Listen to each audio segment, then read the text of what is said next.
Bienvenue chez Basse.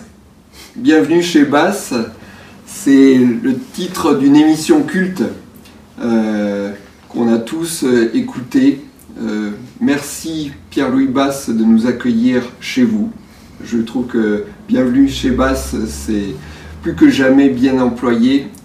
Vous nous accueillez ici à Bernay, en Normandie, dans cette ville nichée au cœur de la vallée de la Charentonne. Vous nous accueillez et nous sommes heureux de vous interviewer dans le cadre de ces entretiens de stratégie française. Vous qui êtes une grande figure du journalisme sportif, vous qui avez été conseiller de François Hollande, et surtout vous qui êtes écrivain pour qui l'écriture a toujours constitué un fil conducteur de votre carrière. Cette œuvre littéraire qui tourne autour de la poésie, du foot, des relations humaines, de ces dernières années autour d'une forme d'autofiction romanesque. Et cette œuvre qui, au fil du temps, s'est incarnée à travers des ouvrages comme Ma ligne 13, Ma chambre au cœur du triangle d'or. Ça va mal finir sur votre expérience de sortie d'Europe 1. Pierre-Louis Basse, vous venez de publier Rien n'est perdu, un roman lumineux. Un roman que vous avez fini d'écrire au mois de février dernier, avant le Covid, et qui quelque part est une source d'inspiration pour tous ceux qui vivent mal cet enfermement, parce que c'est le roman d'une renaissance, le roman d'une libération, la libération d'un enfant pour qui la destinée prenait un mauvais chemin et qui va faire une rencontre. Et c'est cette rencontre que vous racontez et la renaissance qui est derrière. Ce roman lumineux, ce roman qui est très introspectif, même s'il prend de la distance, qu'est-ce qui vous a poussé à l'écrire aujourd'hui, au moment de votre vie où vous êtes? D'abord, merci pour tous ces compliments que vous m'avez envoyés, que vous m'avez faits. C'est à l'automne professionnel d'une vie, parce que c'est pas le printemps, c'est plutôt l'automne, mais c'est sans doute la saison que je préfère. Donc c'est pas du tout triste, mais en tout cas une période de ma vie où je suis moins présent, c'est toujours très agréable de se dire qu'on a laissé des beaux souvenirs, une mémoire. Bon, ça étant posé, ce roman, vous savez, ce roman, ce livre, il est en moi depuis très longtemps, depuis très longtemps. Depuis, j'ai presque envie de dire depuis toujours. Voilà, c'est un livre qui s'est écrit à un moment précis de ma vie. Après, bien sûr, de dire que je est toujours un autre, etc. Et c'est vrai, nous sommes dans un univers romanesque. Pour ce qui est de l'histoire, de l'essentiel, de ce qui déclenche cette écriture, un petit garçon dans les années, au mi-temps des années 70, dans la banlieue parisienne, qui n'est pas encore cette banlieue telle qu'on la connaît aujourd'hui, qui est une Nanterre, prise entre bidonvilles, les premières tours de la Défense, quand même une forme de précarité, de la première et deuxième génération de la migration qui arrive. Bon, c'est tout ça Nanterre des années 70. Et c'est un petit garçon, en effet, qui n'aime pas l'école et l'école le lui rend bien, elle n'en veut pas non plus, et qui va avoir la chance en tout cas qui est dans une famille très aimante, mais qui va avoir une grande sœur qui l'emmène, qui un jour, elle-même, elle est en rupture et elle se dit mon Dieu, t'as une rédaction à faire, tiens, dimanche prochain il y a une exposition éphémère de Van Gogh, je t'emmène, voilà, c'est-à-dire que c'est quelque chose qui semble anecdotique et qui en définitive va jouer une bonne partie de l'existence du petit garçon. Alors oui, en effet, c'est une histoire qui fait plus que me ressembler, puisque j'ai été ce petit garçon un peu perdu et sans doute, selon certains enseignants, destiné à la délinquance et à la violence, puisque j'étais dans l'errance et dans les fugues. Et puis finalement, voilà, qu'est-ce qui s'est produit avec Van Gogh? Est-ce qu'aujourd'hui je suis encore capable de le dire? Je ne sais pas. Ce qui est certain, c'est que le petit garçon, en découvrant cette toile et en découvrant l'univers de la peinture avec sa sœur, bon, non seulement va avoir un 19, 18 ou 19 sur 20, peu importe, mais va remettre du sens dans sa vie, qui était, dont les seuls carrés de lumière, je crois que c'est l'expression que j'emploie, était le sport en définitive, hein, puisque mon père était prof de gym. C'était les seuls carrés de lumière, mais bon, ça n'était pas suffisant. Et là, il se passe quelque chose, il y a une cohérence, une envie d'apprendre, une sensibilité sans doute très, très marquée, et dont il va faire une vie, voilà, qui sera une vie épanouissante en définitive, parce que la vie qu'il a choisie, il deviendra ce qu'il est. Voilà, ce qui n'est pas forcément donné à tout le monde. Dans votre œuvre, en fait, vous êtes souvent frappé par des étapes où il y a des basculements. Cette rencontre avec ce tableau de Van Gogh en est un. C'est plus qu'un basculement, pardonnez-moi. Oui. C'est plus qu'un basculement. C'est le fait de dire que rien n'est jamais, et je crois qu'on avait déjà échangé un peu là-dessus, c'est ce qui va faire la marque de fabrique du petit garçon et de ce que je suis devenu plus tard. Ça, c'est vrai, comme journaliste. C'est-à-dire que rien n'est jamais figé, rien n'est jamais acquis, rien n'est jamais perdu. Bon, on peut jouer sur le titre, mais rien n'est jamais... Je crois que c'est ce qui a guidé, en effet, totalement mon existence. Que ce soit comme écrivain, que ce soit comme engagé politiquement, où j'appartiens à qui que ce soit à personne, y compris quand j'ai été à un moment donné auprès du président de la République, à l'Élysée, et en particulier, puisque ça a été quand même mon métier le plus important, dans le journalisme. Rien n'est jamais acquis. Que ce soit dans le métier, quand on le fait, ou quand on est un jeune homme et qu'on veut faire ce métier-là. D'où effectivement ma répulsion, non pas forcément à l'establishment, ou non pas à ceux qui ont de l'argent ou du pouvoir. C'est bien plus complexe que ça. C'est le fait de se dire, quand j'ai de l'argent avec les gens qui ont de l'argent, je ne me sens pas riche. Quand je suis pauvre, je ne me sens pas pauvre.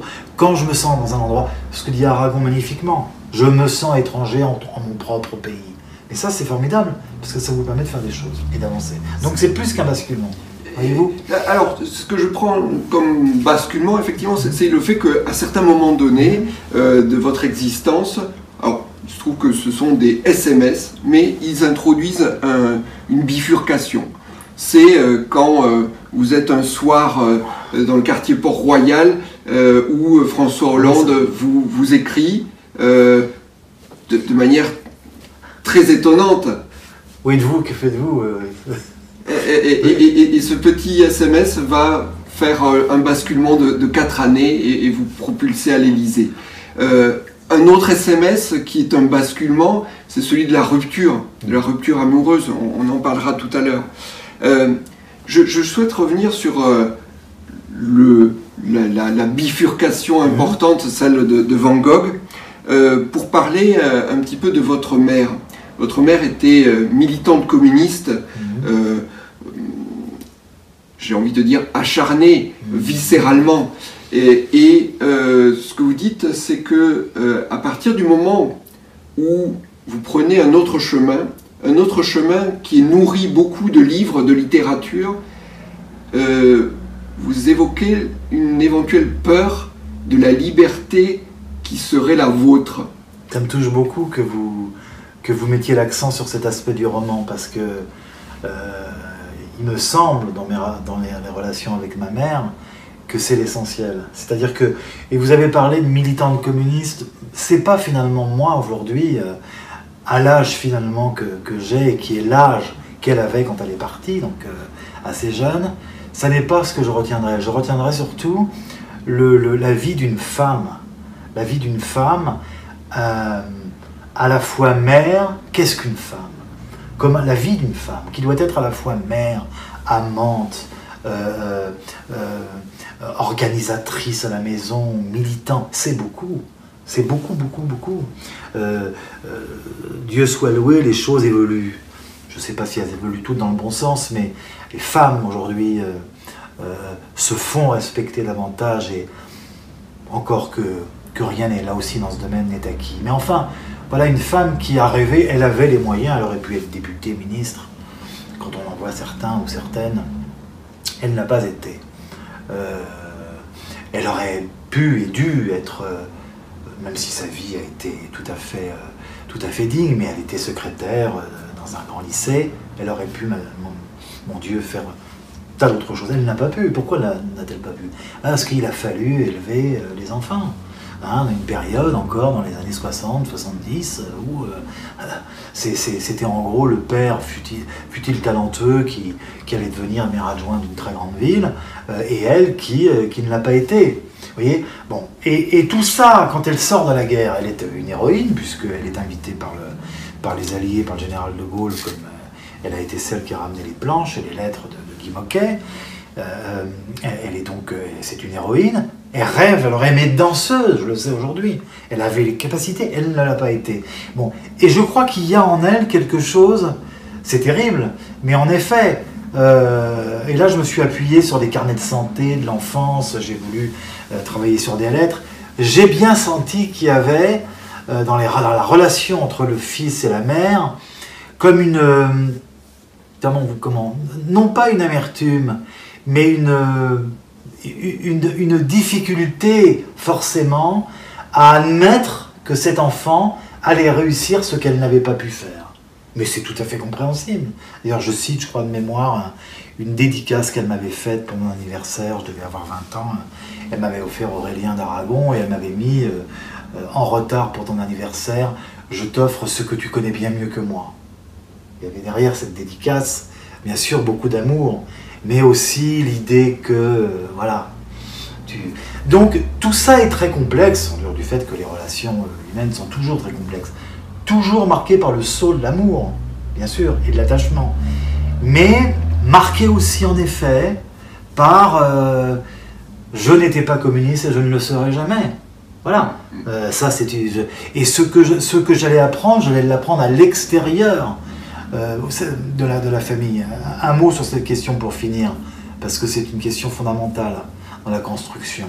Il y a la Nobel de littérature, Zvetan Alielevitch, qui a écrit La fin de l'homme rouge, entre autres titres, dit cette chose magnifique. Elle explique, elle dit, on est passé d'un enfermement stalinien et d'un échec on va pas revenir sur les 100 millions de morts, à un enfermement plus terrible qui est celui de la liberté. Je trouve ça très fort.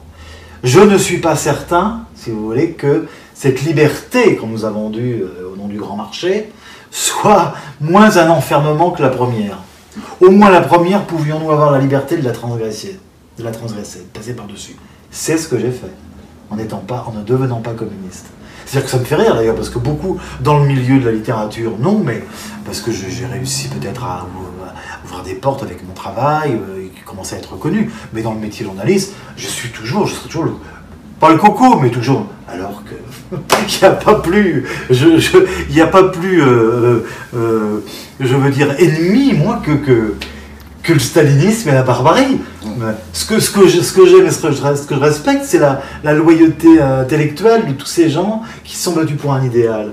Mais comme les premiers chrétiens, jetés au lion. Donc voilà la difficulté, l'équilibre qu'il fallait que je trouve. Et alors, ce qui est très marqué dans vos différents ouvrages, c'est ce sens de la transmission. Là, vous parlez de la mère et du fils. Vous êtes attaché à l'histoire, à la transmission. Il y a un moment très touchant dans votre roman, c'est ce moment où vous parlez d'un vieil homme qui vient vous porter une lettre pour parler de votre père. Ah oui, c'est terrible, c'est fantastique. Mais je ne pense pas que la transmission puisse s'envisager dans la société sans des liens, des ressorts qui sont déjà en place du point de vue familial. Et nous avons flingué tout ça, consciemment ou inconsciemment, mais au nom de certaines libertés, tout ce que vous voudrez, mais il y a des rythmes qui ne sont plus les mêmes. Enfin, cette transmission-là, oui, il vient porter cette lettre, finalement dans cette lettre où il m'explique que mon père avait été pour lui un modèle quand il était adolescent, il l'avait aidé dans la communication, etc. Ça veut dire qu'il fait le voyage, il ne sait même pas où il habite, hein. Il laisse ça dans un café où je vais assez souvent, il fait le voyage pour me dire tout ça. En cela, pour moi, c'est déjà un acte romanesque. Et c'est un acte romanesque, c'est un acte qui fait référence au récit, à la mémoire. Et c'est ce que nous avons, c'est ce que notre modernité a fait basculer par-dessus bord, qu'on le veuille ou non. C'est-à-dire les rythmes plus longs, la contrainte de la lecture, le silence, la hiérarchie, pas le bruit systématique. Il va falloir que la société, c'est ceux qui... Voilà, ce sont mes petits-enfants, j'en ai un de 2 ans, c'est surtout eux qui tiennent la bêche, comme disait le poète René Char. C'est la jeunesse qui tient la bêche. Elle y arrivera sans doute. Il faut pas... Je ne suis pas, moi, dans les oiseaux de mauvais augure, mais je dis simplement qu'aujourd'hui, les temps que nous vivons sont des temps extrêmement préoccupants de ce point de vue-là. C'est-à-dire que la fin de la narration, le mépris du passé et de la mémoire, ne serait-ce que savoir faire une chose, comme disait Peggy, et pas 4 ou 5 en même temps, ce sont des pièges. Stigler, le philosophe qui nous a quittés, l'avait très bien expliqué. Il y a eu l'homme nazi, rêvé par les nazis, l'homme rêvé par les communistes, il y a l'homme rêvé par une société absolument distursive et délirante, où on prétend nous expliquer qu'un homme peut faire 10 choses en même temps. C'est pas vrai. Un homme ne peut pas faire 10 choses en même temps. Donc il faut réfléchir à toutes ces choses-là, et cet homme qui prend la peine à 82, 83 ans, de venir avec cette lettre, 2 ou 3 photos, moi je trouve ça bouleversant. Je trouve ça extraordinaire. Ça veut dire que mon père a laissé quelque chose, a laissé une trace. Et alors il y a cette transmission, il y a aussi les lieux. Dans cette banlieue de Nanterre, sur les hauteurs de Nanterre, il y a un bar, c'est le bar de Youssef. Et ce bar de Youssef, c'est un concentré d'humanité et de transmission. C'est l'endroit où on va boire le thé. C'est l'endroit où vous alliez, le personnage, retrouver un peu de chaleur au milieu de ces terrains vagues. C'est à l'heure où ces bars sont tous fermés, qu'est-ce que c'était que ce lieu-là pour vous, à ce moment-là? C'était un lieu d'abord qui me rassurait, qui nous rassurait, nous, enfants, adolescents. Vous savez, les lieux... C'est la fête à Bernay. C'est à l'extérieur. Ouais. Oui, c'est chouette, hein. Je pense que c'est aussi une fête. Ou alors c'est une manif peut-être. Hein. Peut-être. Il peut y avoir des manifs aussi à Bernay. Non, ce que je veux dire, c'est que des écrivains prestigieux, je pense à Proust, ont décrit des lieux. Regarde, on n'est pas loin de Cabourg, là, par exemple. Hein. Alors, les lieux enferment à la fois de la mémoire, des parfums, une situation. Là, le petit garçon trouve à la fois de la chaleur, avec ce Youssef qui fait partie de l'immigration algérienne des années 60, puisqu'il faut savoir qu'à Nanterre, jusqu'à la fin des années 70, vous avez des bidonvilles, hein, très importants. Vous avez à Nanterre également, vous le savez, la nuit du 17 octobre 61, tout de même, hein, cette épouvantable tragédie où 200, 300, 400 Algériens sont jetés à la Seine. Enfin bon, c'est pas le lieu de l'évoquer, mais enfin, ça fait partie à Suresnes, du pont de Suresnes à Nanterre, ça fait partie de cette banlieue. Et donc chez Youssef, eh bien, y compris par temps de neige, les 2 copains, puisque il y a un copain qui le lâche jamais, vont se retrouver en effet avec un mélange. Il y a des profs qui sont pas loin du lycée, il y a ce que j'ai envie de dire des repris de justesse, quoi. Il y a quelques voyous. Vous savez, c'est un peu le climat que j'ai retrouvé moi après dans le film de Sautet, Max et les Ferrailleurs. Je sais pas si dans Max et les Ferrailleurs, il y a cette ambiance de type, voilà, entre deux ou trois boulots. D'ailleurs, Youssef s'appelle lui-même le taulard. Oui, le taulard, parce que lui, il avait travaillé dans un garage longtemps. En fait, bon, il a toujours flirté avec la prison. Mais voilà l'ambiance de ce qu'a fait, en effet, sur les hauteurs de Nanterre, qui marque le petit garçon. Et qui est aussi un endroit qui l'accueille, qui l'accueille sans lui faire faire de bêtises. Parce que justement, il a l'habitude, Youssef, et il calme un petit peu les ados qui viennent. Écoutez, il y a encore des flippers, des jukebox. Vous voyez, les années 70, c'est un monde qui s'effondre, mais pas encore totalement.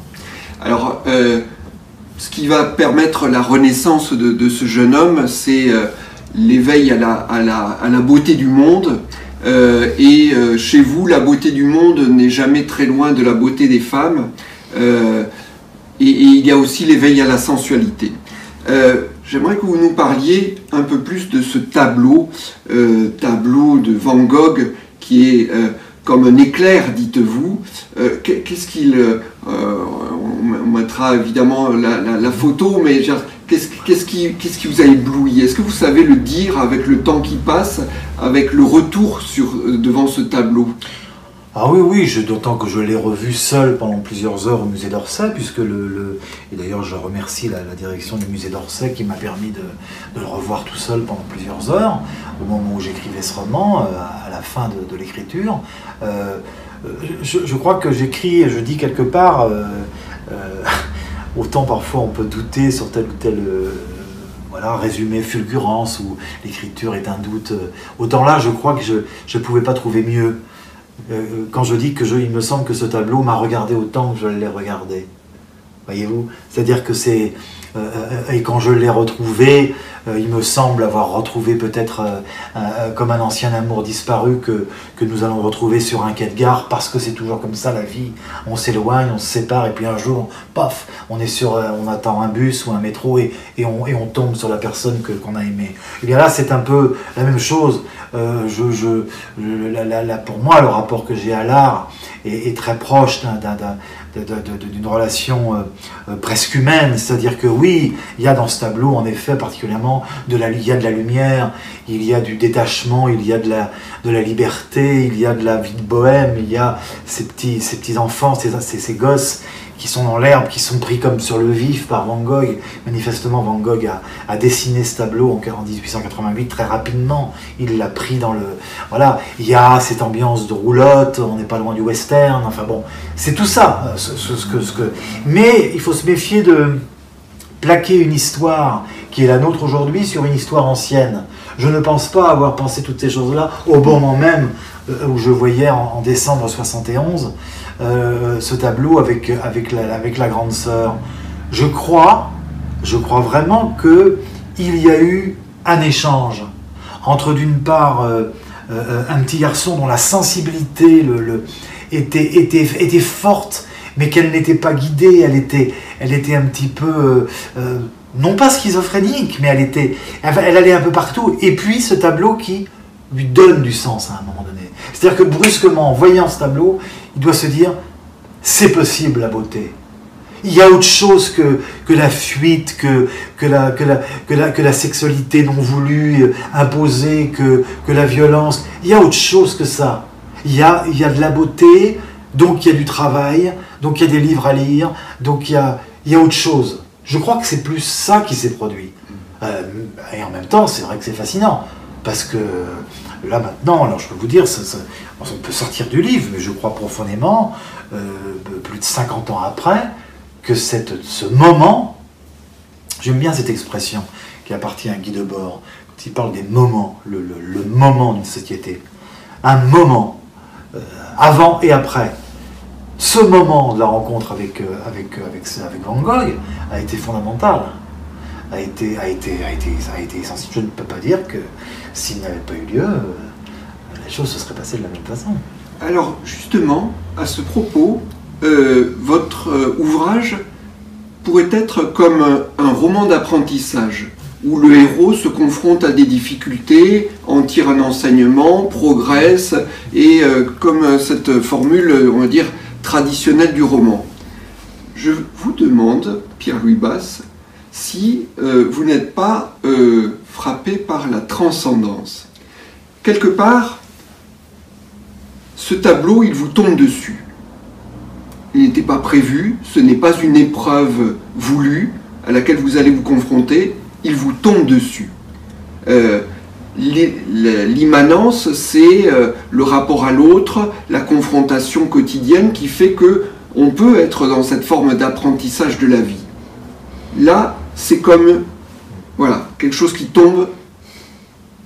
Je pense que plus que pour ce qui me concerne en tout cas, hein, et comme journaliste et comme être vivant, plus que, mais je vois bien où vous voulez en venir et c'est intéressant, mais plus que l'immanence, je pense davantage à ce que j'exprimais tout à l'heure, c'est rien n'est donné, vous voyez, et je crois que c'est ce qui fait que on est plus fort quand on est prêt à affronter ce qui n'est pas prévu. Comprenez-vous? Et je crois que c'est davantage ça qui m'a peut-être aidé dans ma vie et comme écrivain. Mais vous voyez l'écriture, qu'est-ce qui a fait que j'ai écrit? J'ai écrit très tôt, j'avais 15-16 ans, j'écrivais beaucoup de poésie, que j'ai gardée d'ailleurs. On me dit aujourd'hui que, quand j'en lis quelquefois, que c'est bien. Moi, j'y ai jamais cru. J'ai fait de la poésie jusqu'à l'âge de 18-19 ans et je ne croyais pas du tout. Mais j'écrivais. Et puis après est venu d'autres moments, le temps de la biographie, du roman, des essais. Mais rien n'était écrit, si je puis dire. Je crois que... Donc ça a été ma manière de prendre la vie. Regardez, je vais vous donner un exemple très concret. Il a fallu peu de choses quand même ces derniers mois pour que je sois encore avec vous à parler et fort heureusement les progrès cardiaques sont formidables. Bon, enfin bref, ça arrive à je crois maintenant 12 ou 13 000 par an personnes qui sont opérées dans de bonnes conditions, donc je ne suis pas le seul en France et les progrès sont manifestes. Mais enfin bon, quand on a un quadruple pontage, on revient de loin. Eh bien, figurez-vous que cet infarctus très très très sérieux s'est produit la veille, je dis bien la veille, la nuit même, d'un déménagement où j'avais tout organisé, où je voulais, pour des raisons à la fois familiales, personnelles, je voulais me lester, j'avais une grande maison, je voulais plus de ça, je voulais plus de pièces où on ne va pas, voilà, j'ai donné beaucoup de mes livres, la plupart de mes meubles, curieux quand même, non? Et dans la nuit, je fais cette...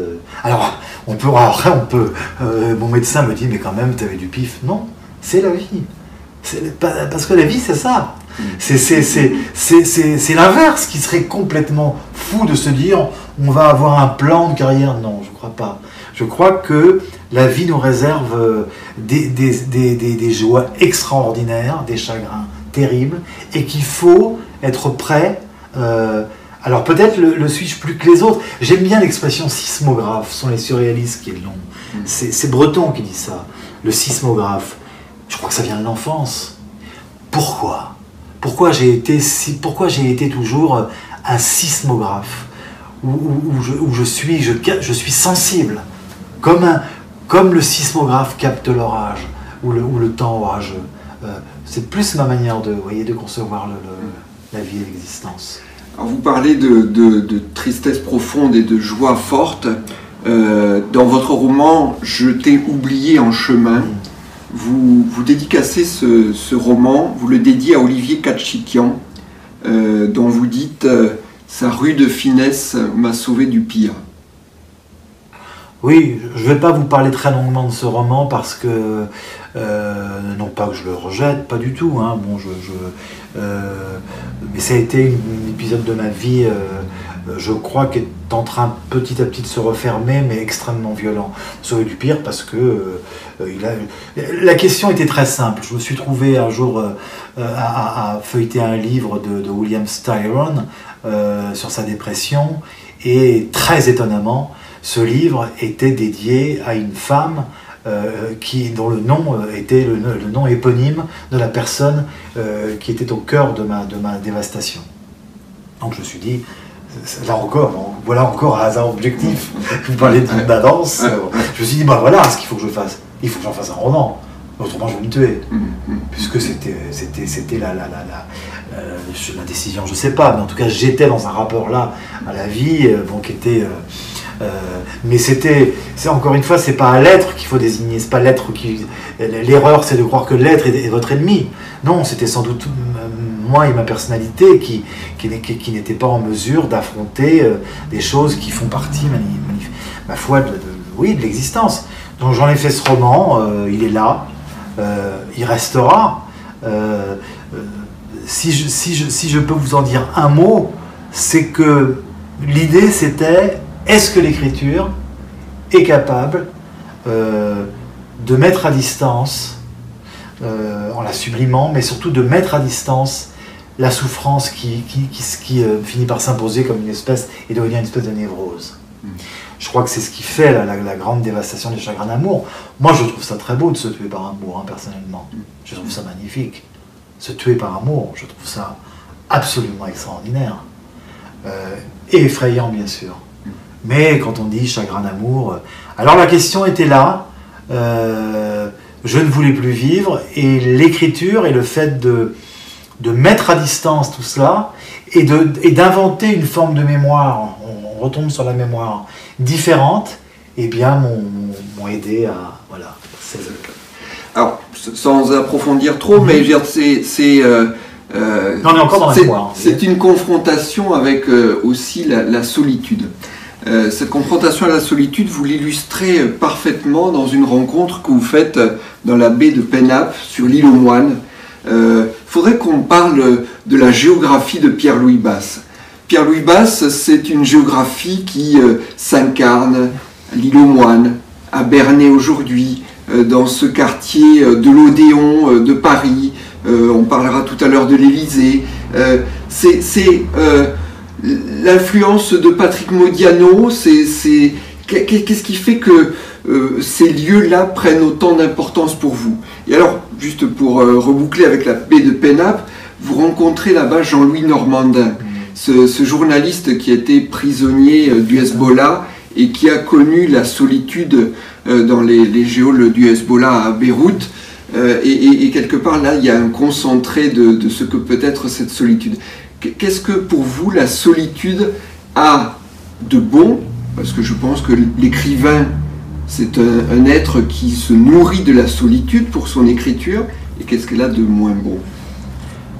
C'est bien d'avoir le temps de pouvoir échanger avec vous. Et là encore, vous soulevez deux lièvres. Le premier est l'histoire des lieux. Modiano, oui, ça, si je suis modianesque, alors c'est un beau compliment. D'abord, c'est un homme que je connais assez bien. On peut dire qu'on est de bons copains tous les deux. On se voit bien sûr très peu, mais on a toujours beaucoup aimé se retrouver.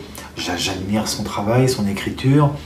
Mais au-delà de Modiano, j'aime beaucoup ce qu'écrit Gracq sur les lieux, et en particulier sur Paris. Vous savez, c'est curieux, ces lieux où il suffit d'une pierre de taille orientée d'une certaine manière pour qu'une rue soit plus ou moins agréable à regarder ou à vivre. C'est très étrange.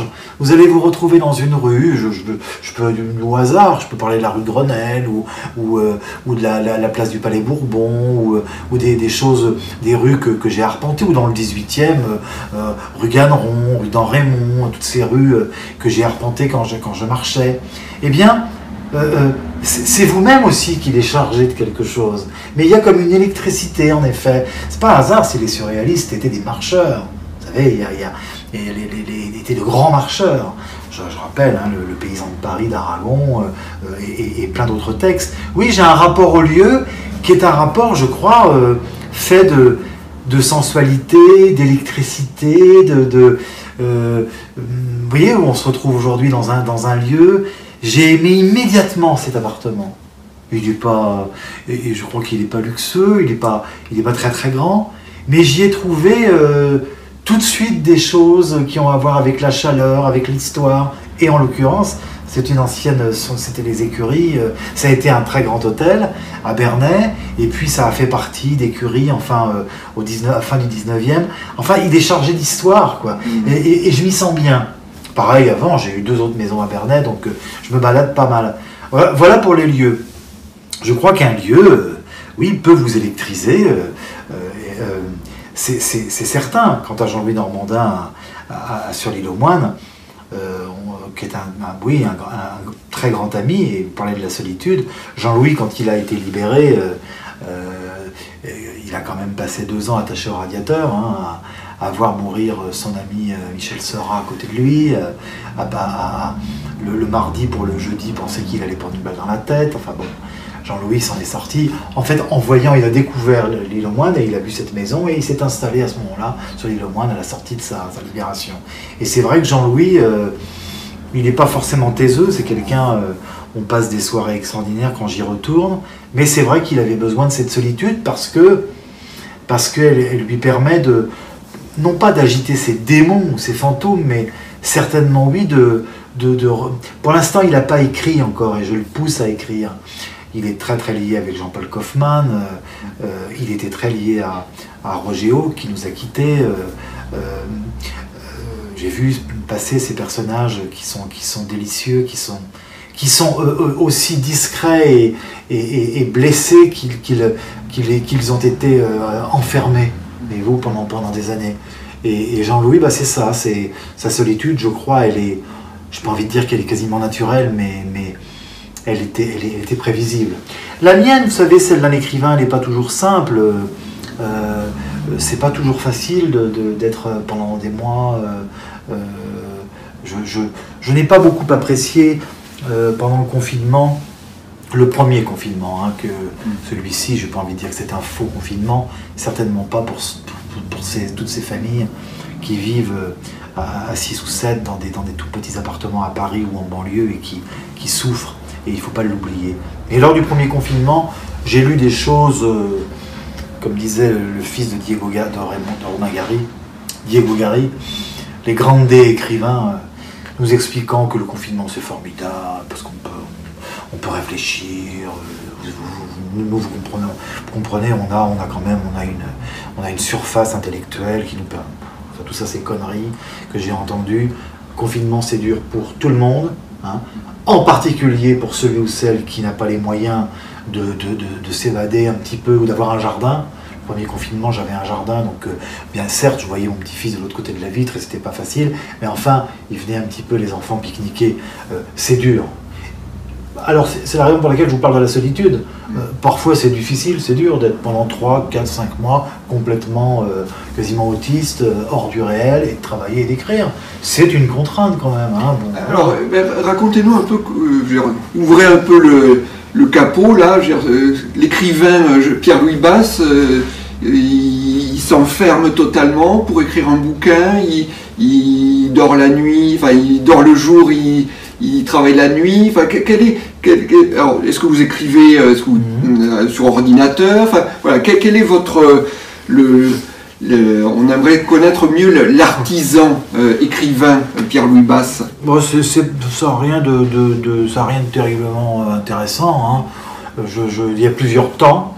Il y a le temps de la réflexion et vous savez, il faut que ça cogne à la vitre. Je dis souvent, la première phrase, elle naît dans la rue, en marchant. Voilà, première phrase du livre. Là, par exemple, au moment où je vous parle, j'ai décidé, je sais vers quel univers d'écriture je vais aller, vers quel livre. J'ai un projet précis que je vais démarrer. Pour l'instant, je n'ai rien démarré, mais j'ai décidé le chat, oui. Elle est affamée. Vous pensez qu'elle est affamée, mais pas du tout. Elle mange à sa faim, je le dis tout de suite. Mais elle réclame toujours. Ah, donc l'écrivain compagnon, c'est le chat. Oui, c'est une très très très ancienne dame. Donc voilà, elle est exigeante, mais elle est très gentille. Donc voilà, il y a le temps de la réflexion, c'est le cas aujourd'hui. Et puis quand on plonge, alors oui, quand on plonge, on ne peut pas faire 10 000 choses à la fois. Quoi. Donc il y a bien... Vous voyez, par exemple, quand j'ai écrit Le Flâneur de l'Élysée, j'avais décidé de quitter l'Élysée un clin d'œil, le 21 janvier, date de la décapitation de Louis XVI, c'était un clin d'œil. Voilà, j'avais dit, mais donc je suis parti, c'est moi qui l'ai décidé, avec comme seul cadeau une petite voiture de collection qui est là-bas, je peux vous montrer. Mais bref, je suis parti. Et ensuite, je me suis enfermé sur l'île aux Moines, puisqu'à l'époque, j'étais encore à l'île aux Moines. Et pendant 4 mois, voilà, je ne suis pas sorti. Hein, si j'avais l'horizon de la mer. Et là, bon. En moyenne, c'est ça. C'est entre 3 et 6 mois. Là, il n'y a plus que l'écriture qui compte. Non, plus jeune, j'écrivais la nuit. Ça ne me dérangeait pas d'écrire la nuit et d'accompagner ma fille à l'école. Aujourd'hui, non, c'est plus, sans doute parce que je suis plus fatigué. J'aime bien écrire l'après-midi, ou entre 17h et 21h ou 22h. Il n'y a pas de règle. Mais ce qui est certain, c'est que, ben voilà, il y a une forme d'enfermement. Il va y avoir aussi bientôt, j'aurai un petit bureau là en coworking.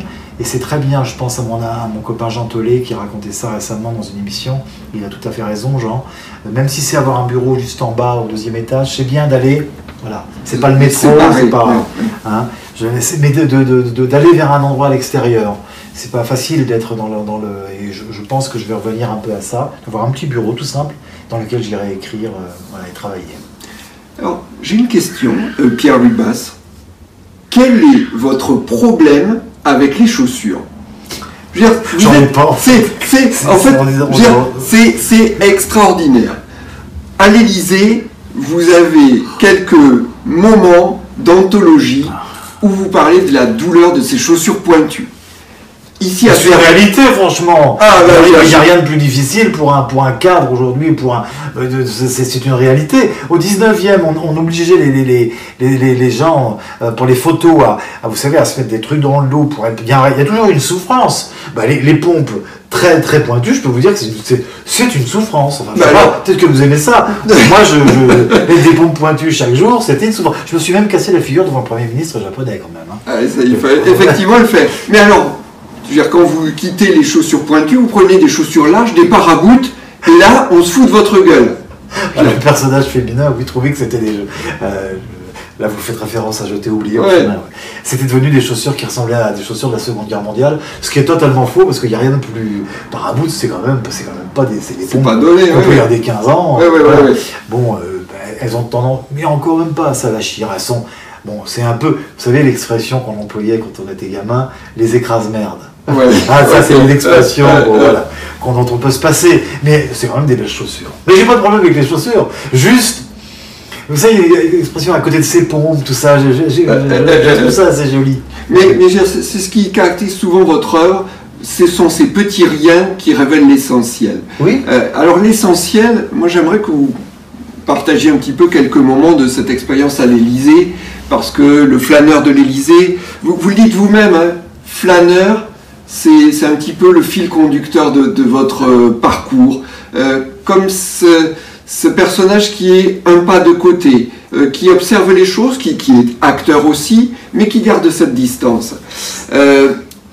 Quand vous rentrez à l'Élysée, il y a une très belle phrase que vous prononcez dans Le flâneur de l'Élysée.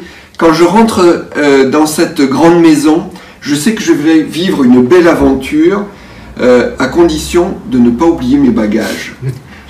Vos bagages à l'Élysée, c'est votre histoire, cette mère communiste dont on a parlé, c'est cette histoire d'une filiation d'un grand-père qui a été donc à Mauthausen et à Dachau. Ce sont des choses qui marquent. Et puis, cette histoire, cette filiation, vous la confrontez à un réel quotidien qui est celui de la gestion à l'Élysée, auprès d'un président qui est plus social-démocrate que social. Et en fait, ce qui est magique dans votre ouvrage, c'est cette confrontation. Oui, parce que il faut, il y a qu'à, tout ça, bon. Enfin, en tout cas, je jugerais que ce serait un échec, enfin, du point de vue de l'écriture et même de mon parcours de vie, s'il ne devait y avoir que de la tragédie. Vous voyez ce que je veux dire? C'est-à-dire que c'est un peu lourd, quoi. Je crois que c'est pas ça. Je crois que ce qui me fait tenir debout, et qui me fait peut-être écrire. Et peut-être que si le flâneur, il a été salué, j'en suis fier. J'en suis fier parce que c'est peut-être parce qu'il y a de la drôlerie. Et là, je m'y arrête parce que je pense, écoutez, très récemment, là, j'ai un très bon copain du coin là, qui m'a très gentiment prêté tous les films de Billy Wilder. J'en avais vu qu'un ou deux. Et là, je me suis tapé tous les Billy Wilder. Et Billy Wilder disait cette chose extra. Lequel Billy Wilder, vous voyez quand même la transmission. Schlöndorff a été son assistant, très jeune assistant de Billy Wilder, il a travaillé avec lui. Lequel Schlöndorff, je l'ai retrouvé plus tard, est devenu mon ami et il a adapté le Guy Moquet au cinéma, vous le savez. Tout ça pour vous dire que Billy Wilder, pourquoi il est fort? Pourquoi il nous fait rire? Pourquoi on est plié de rire avec Billy Wilder? Et pourquoi on est plié de rire aussi avec Chaplin? Mais parce que ce qui se passe dans ce qu'ils font, ça peut arriver. Quand ça fonctionne pas, on rit pas. Enfin bon, je sais pas. Mais quand il y a un truc qui se passe, on se dit ça pourrait être vrai, alors là on est pliant de cadre. Je vais vous donner un exemple que je donne souvent. Actuellement, c'est un peu la mode, enfin bon, je sais pas d'où ça vient, mais il vous arrive de croiser, moi ça m'est arrivé, j'étais pas plus, il y a 6 mois, pas en confinement. On réussit à sortir quand même avec un copain, on va manger une crêpe à Trouville, et j'étais sur un banc, et là c'est pareil, vous regardez pas, et je vois arriver un couple, de loin je me dis tiens ça doit être c'est sans doute des jeunes grands-parents, enfin des grands-parents qui étaient encore en pleine forme, qui promènent leurs petits. Pas du tout, dans la poussette il y a un chien. Et non mais je veux dire, vous pouvez ne pas regarder ou être très très habitué. Moi perso je ne m'y habitue pas. Et je trouve ça très intéressant quand même, qu'aujourd'hui il y a une forme de modernité qui s'installe sur le fait que dans des poussettes on met des chiens. Bon, alors ça fait partie de... Donc vous me posez la question, et j'y réponds, c'est le fil rouge de ma... Ce qui m'intéresse, c'est quand ça tremble, quoi, qu'il y a quelque chose qui est... Je ne sais pas si c'est normal ou pas normal, je dis simplement quand ça... Parce que, franchement, la vie est une comédie, est une farce, autant la vivre jusqu'au bout, mais c'est une farce. Et parfois, le trait est plus ou moins gros. Alors peut-être que si ça affleure dans mes livres, tant mieux. Ça vous avez gagné. Alors il y a des moments où vous rigolez un peu moins. Ah bah, je dirais même où c'est inséparable, hein, mais la tragédie. Carrément stressé, c'est quand même autour de ces discours du président. Oui. Je veux dire, Au début. On sent une douleur, on sent un stress, on sent des nuits ou des jours, mais enfin en tout cas, vous avez du mal à... Et, bon, évidemment, c'est à ces moments-là que les chaussures font le plus mal. Mais est-ce que vous pouvez nous partager un petit peu, avec le regard distancié, cette douleur, cette pression autour d'un discours qui... le temps passe, bon, on ne fait pas tous les jours un discours à la Malraux. Voilà, c'est ça, vous avez raison. Je me suis pris pour... c'est pas que je me suis pris pour un autre, c'est que comme il m'a fait venir quand même François c'est un peu pas le pote de service, mais enfin en tout cas il fallait que je vous y n'arrêtez pas de me dire il faut donner du souffle, on a besoin de souffle. Bon ok d'accord, je vais vous en donner du souffle. Et si vous voulez, à partir du moment où vous travaillez sur des discours, dans un premier temps, moi je ne connaissais pas, je connaissais par les livres, les arcanes du pouvoir, mais je ne suis pas socialiste, je ne suis pas communiste, je ne suis pas hollandais, je suis arrivé là comme pour créer, pour essayer d'impulser des événements de culture et d'écrire. Bon, et puis il y en avait d'autres qui écrivaient, qui étaient là aussi, hein. Et puis d'autres qui écrivaient même derrière, mon dos, vous apprenez tout ça, les hors-sénat, les machins, hier les Paul Guimard, Mitterrand, donc peut-être qu'au début, j'ai pas eu ce recul. En effet, au début, je me suis dit, j'ai écrit le discours pour l'entrée au Panthéon des quatre, Jean Zay, Geneviève Antonios de Gaulle, Pierre Brossolette et Germaine Tillon. Bon, je me dis, il faut que je m'applique. Ou pour le 70e anniversaire de la libération du camp d'Auschwitz, là pareil. Alors vous en prenez un coup quand vous voyez que... Et puis après, petit à petit, non seulement vous apprenez, mais même, je ne dis pas que vous en rigolez, mais bon, et même vous êtes fiers. Mais c'est une évidence. Moi j'ai travaillé avec des gars et des filles qui sont vraiment des rouages de l'État. J'étais l'un des seuls à... Et je trouve qu'il n'y en a pas assez. Je pense que l'État... qui n'est pas une œuvre d'art, comme disait Hegel, devrait accueillir plus d'artistes et peut-être qu'on verrait davantage les choses. Mais petit à petit, je me suis habitué et il y a une chose qui m'a fait rire, qui est très drôle, dans le livre de Davet et l'homme sur un président ne devrait pas dire ça. Mais il y avait des jaloux au cabinet, je vais vous dire pourquoi. Parce qu'à un moment donné, vous savez, ils interrogent le président. Ils disent, mais vous avez une armée de gars et de filles qui écrivent pour vous. Par exemple, le Panthéon, vous avez Pierre-Louis Basse, qui est écrivain. Et alors que... Et la réponse, qui est typique de Hollande, c'est-à-dire qu'il vous fracasse la gueule alors avec des sourires. Ah oui, mais la première phrase, c'était lui, hein. La première phrase, ou les deux premières phrases, c'était Pierre-Louis, hein. Bon, le reste, ça pouvait pas coller. Voilà. Ce qui est exceptionnel, ce qui est extraordinaire. Moi, je m'étais cassé le cul pendant 15 jours à travailler comme un ouf. Et l'autre, à l'arrivée, j'avais qu'une envie, c'était de descendre les 2 étages et d'aller le voir et lui dire... mais je crois ça, pour rendre justice, je crois que François Hollande dit « Mais vous m'inspirez ». Voilà, c'est vrai. Mais ça, c'est une réalité. Oui, alors, oui, on peut se la péter et puis dire oh là là, bah oui, si déjà si je l'inspire, alors bon. Et alors, écoutez, c'est comme ça, c'est la. Et pour mettre un peu de sel dans cette relation, enfin, ça faisait partie de vos attributions. Vous avez organisé un certain nombre de déjeuners. C'est, on va dire, habituel d'essayer d'ouvrir l'esprit du président. Et à ce titre-là, vous avez réussi quand même à mettre parfois des gens très hétéroclites autour de la table du président. Comment mettre Stéphane Diagana et l'historien Georges Vigarello autour d'un même déjeuner, ou Eugène Sacomano à d'autres moments. Quelle est finalement la commande de la part de l'Élysée autour de dîners, de déjeuners de ce type? Quelle est l'alchimie qui doit être autour de ces rencontres? Là, aucune commande. Là, pour le coup, c'était moi qui décide, qui proposait, qui faisait les propositions, des notes. Vous savez, vous faites des notes. Elles arrivent, elles reviennent avec eux très bien. Oui, non, oui, c'est ça la vie à l'Élysée, hein, de conseiller. Hein, bon. Et il y a quand même certaines choses dont je suis alors là très fier. Il y en a quand même 2 ou 3. C'est primo d'avoir confié à Ernest Pion-Ernest les 4 visages du Panthéon qu'il a dessinés.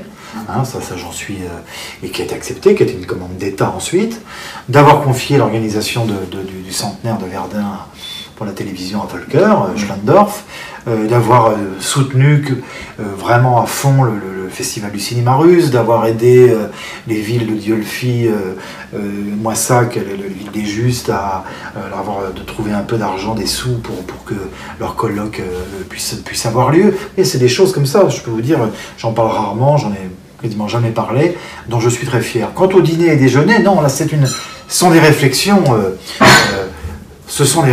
que nous avons les uns et les autres. J'ai rêvé à un moment précis d'une rencontre qui pouvait s'appeler Aimer ce que nous sommes, qui était le titre éponyme d'un album de Christophe, et où on aurait pendant des mois, c'était après les attentats, rencontré des gens très très différents. J'ai fait une partie du chemin, puisqu'un soir il y a eu en effet un très grand dîner, sur le format des grands dîners d'État, avec en effet des hommes et des femmes très différentes, des créateurs du 9-3, des intellectuels, des sportifs, Jimmy Adjolibuco, Diagana, etc. Et vous me dites pourquoi? D'abord parce que je les connaissais très bien, je crois qu'ils m'aimaient, et que je les aimais pour ce qu'ils apportaient. Et ça a permis de faire bouger les choses, du point de vue de la compréhension des quartiers, de ce qu'on appelle les quartiers. C'était des individus, c'était pas nouveau, c'était des gens que je faisais venir à la radio 10 ou 15 ans plus tôt, que j'avais fait venir pendant les émeutes, les JR. Voilà, JR un autre exemple. JR, je l'ai présenté assez longuement au président de la République, qui est venu avec Ernest à son atelier à Oberkampf, et même quelques jours avant l'Assemblée Générale des Nations Unies, JR a pu revoir le président, et a pu lui montrer, vous voyez, j'étais même pas du voyage, l'avion qui emmenait 60 ou 70 personnes dans l'entourage diplomatique, l'Élysée, etc., sont allés à l'atelier de JR et ont pu voir le film que JR présentait. C'était un court film sur Ellis Island, sur les immigrés, les performances qu'ils faisaient et sur le retour d'un enfant du côté de la banlieue parisienne après les émeutes. L'histoire d'une jeune danseuse étoile. Donc vous voyez finalement la boucle est bouclée sur ce que je faisais et sur ce que j'ai fait à l'Élysée. Je vais vous dire une chose, ce que j'ai fait à l'Élysée, ce que j'ai porté, c'est pas autre chose que les idées que je pouvais avoir et que j'essayais de développer. Sauf qu'il y avait, j'étais au 4e étage, aile ouest, dans l'ancienne... bureau de Camille Pascal. Voilà, mais c'est tout. Alors, on voit tous ces croisements, toutes ces vies, autant un terreau pour l'écrivain, donc on est heureux d'apprendre qu'effectivement de nouveaux projets sont à l'œuvre. Pierre-Louis Basse, on voit l'infini qui nourrit votre œuvre. Dans ces entretiens de stratégie française, à l'heure de la conclusion, on a pour habitude de demander à l'auteur de nous présenter soit un objet, soit un livre qui l'a marqué, quelque chose qui soit comme un substrat soit de son inspiration du moment, soit de son œuvre, soit qui le caractérise. Je peux me lever pour aller chercher? Eh ben oui, on va Alors faire... pour une fois, ce ne sera pas un livre, parce que voyez-vous, on est quand même... On est noyé. Non, pas noyé, parce que j'en ai donné beaucoup, mais je m'absente 30 secondes. Voilà, on fera peut-être une coupure. Voilà, vous ferez peut-être une coupure. Et il s'agit de deux objets. Je vais vous montrer. Ils sont en fait deux photos. C'est très simple. Voilà.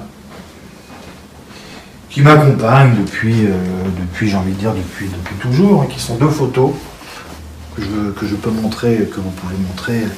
La première est celle de la jeune fille qui, sur cette photo, a 15 ans et demi, qui est ma mère, et qui est donc invitée par le général de Gaulle, par les forces alliées, au cours de la première cérémonie des fusillés de Chateaubriand, Esther Gaudin.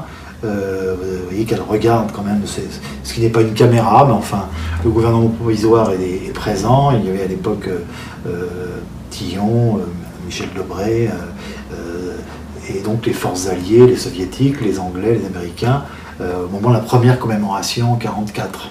Est-ce que c'est pas difficile de vivre dans l'ombre d'une mère qui a dit « Non, je n'écrirai pas une lettre d'hommage au maréchal Pétain ».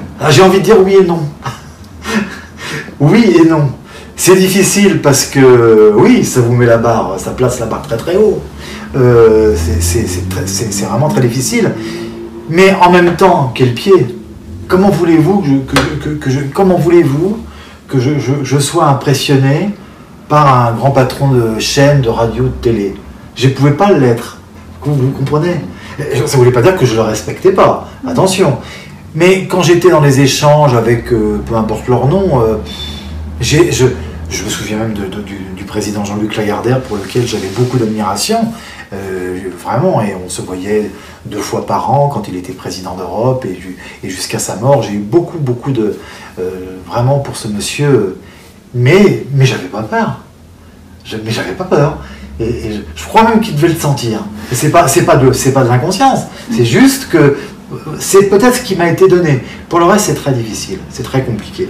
Et l'autre photo, qui est une photo faite par un très grand photographe, qui s'appelle Vincent Bossard. Vous parliez de transmission. Ben voilà, le père, professeur d'éducation physique, ma fille, mon enfant, et moi-même, oui, j'avais déjà des lunettes noires. C'était à la fin des années 80, et je trouve ces photos sont belles, elles sont porteuses de transmission, voilà, et voilà ce que je pouvais vous montrer aujourd'hui. Merci pour ce très beau moment partagé, Pierre-Louis Basse.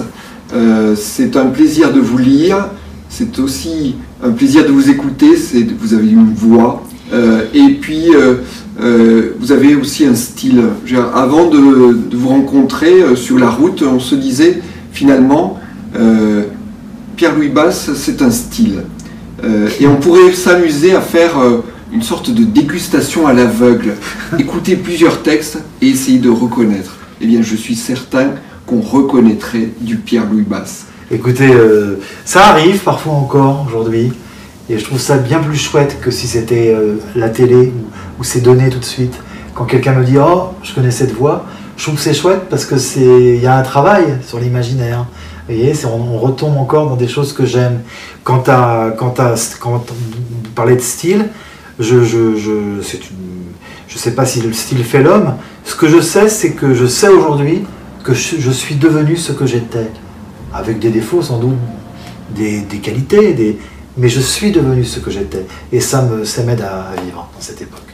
Merci à vous. Merci.